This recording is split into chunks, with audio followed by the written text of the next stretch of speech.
Ferrari wants to sell electric cars, but its customers need fast chargers. Fast chargers follow Porsche's standards. Porsche controls these standards. Ferrari becomes dependent on the infrastructure Porsche controls. This is the stranglehold. It's not violent. It's not obvious, but it's effective. Ferrari can't sell electric cars because it can't offer the charging experience customers expect. And that experience is controlled by Porsche. Now let's talk about Ferrari. And this will irritate some Ferrari fans. But it's important you understand why Ferrari is in this situation. Ferrari always sold itself as a brand of prestige, tradition, emotion. Enzo Ferrari said, "We don't make cars to win races. We make race cars that win races." That's poetry. That's brilliant marketing. And it worked for 75 years. But here's what poetry doesn't do. It doesn't charge batteries. It doesn't power electric cars. It doesn't win a technological war. Ferrari believed its brand was enough, that its customers would buy Ferrari regardless of technology.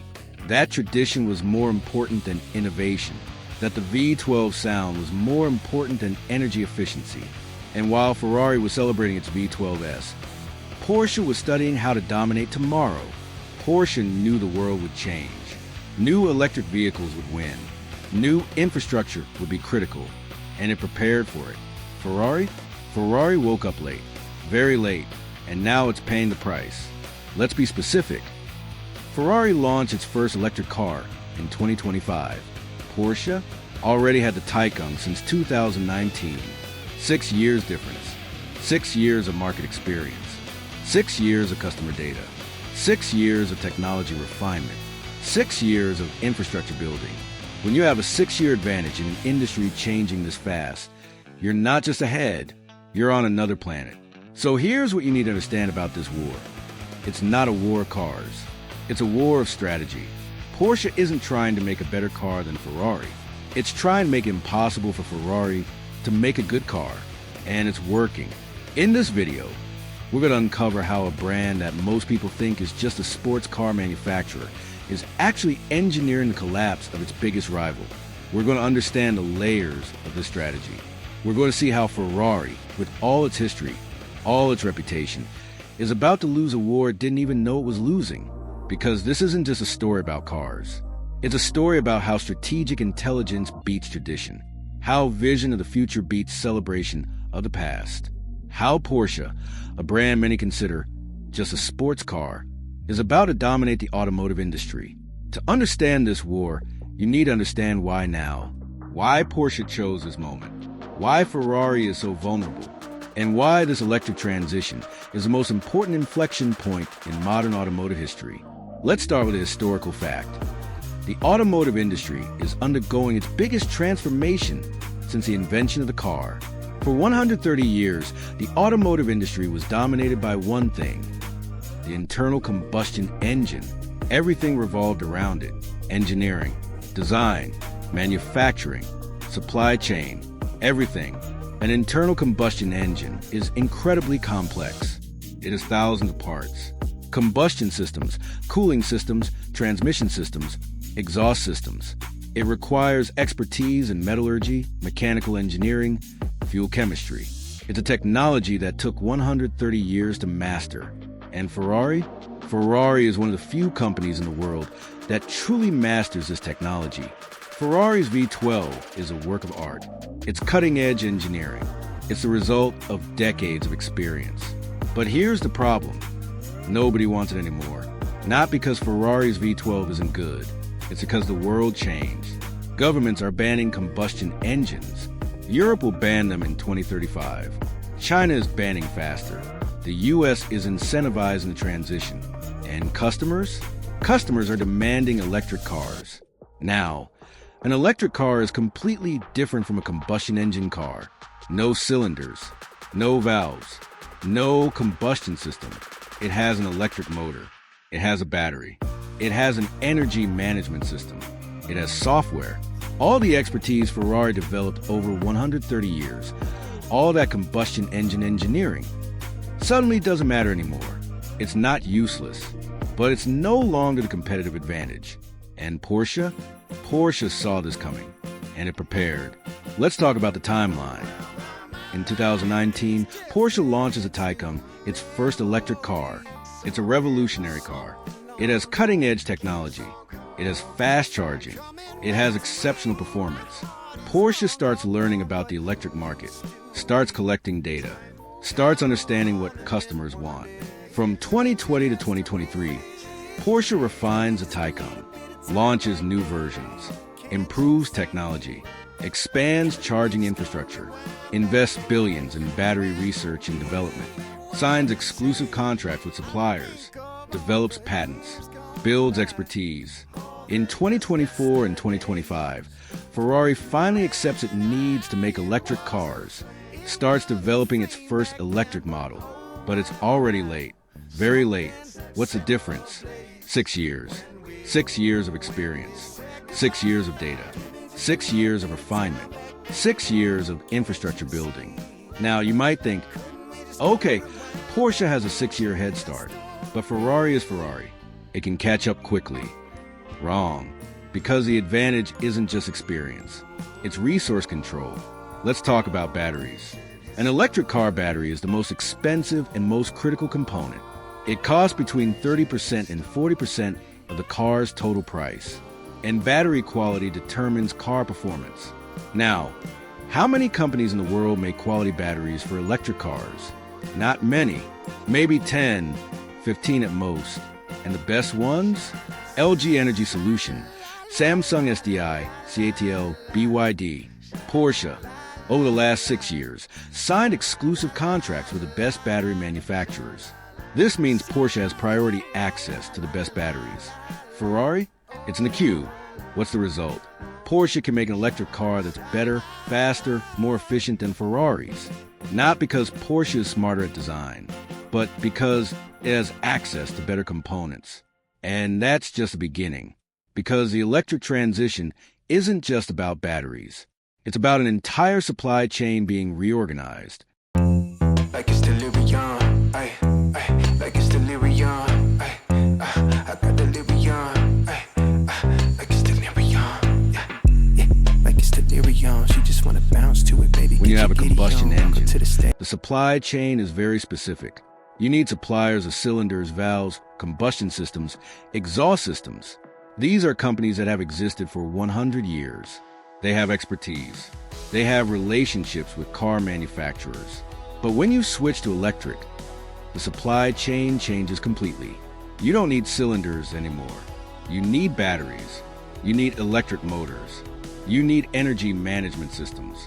You need software. And these are new companies. Companies that don't have historical relationships with Ferrari. Companies that are choosing who to work with. And Porsche, because it was faster, got the best relationships. Ferrari is arriving late to this party.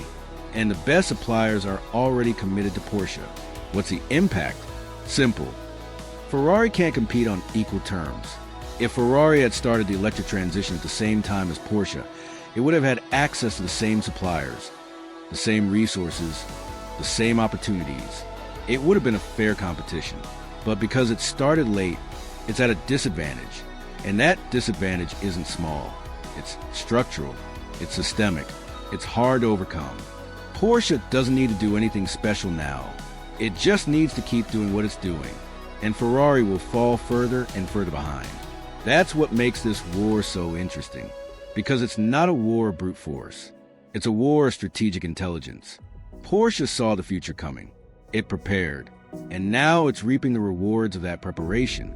Now, let's talk about patents. And this is important because patents aren't just legal protection. Patents are market control. Many people don't understand how patents work. They think patents are just to protect your invention. But actually, patents are much more powerful than that. Patents are a way to control the market. Here's how it works. When you patent a technology, you have the exclusive right to use that technology for 20 years. Nobody else can use it without your permission. If someone tries to use it, you can sue. Now, imagine you're Porsche, and you patent 2,000 technologies related to electric cars. You're not just protecting your inventions. You're creating a barrier to entry for anyone who wants to compete with you. Because when Ferrari tries to innovate, it hits your patents. When it tries to create something new, it finds a Porsche patent. When it tries to design something different, it finds another Porsche patent. The result? Ferrari is forced to pay royalties to Porsche, money that could go to R&D, use inferior technology because it can't use the patented version, fall behind because it needs to work around the patents. Let's talk about specific examples of Porsche patents. Porsche patented an algorithm that optimizes how the battery works. This algorithm monitors battery temperature, charge, usage patterns, and dynamically adjusts how energy is distributed. Why is this important?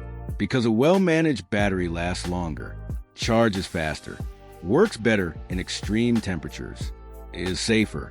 Now, when Ferrari tries to develop its own battery management system, it hits this patent.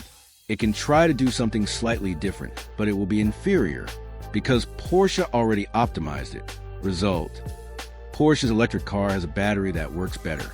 Ferrari's electric car has a battery that works worse. And the customer notices the difference.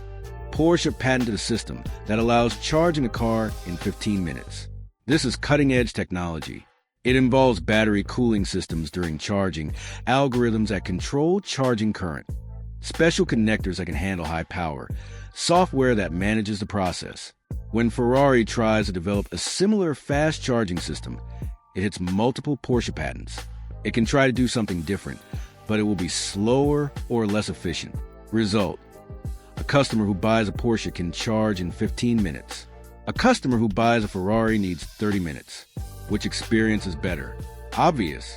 Porsche patented how software integrates with hardware, how the car thinks, how it makes decisions about energy, performance, and safety. This is critical because a modern electric car is basically a computer with wheels. Software is as important as hardware. When Ferrari tries to develop its own software, it hits Porsche patents. It can try to do something different, but it will be less integrated, less efficient. Result: Porsche's car works better because software and hardware are perfectly integrated.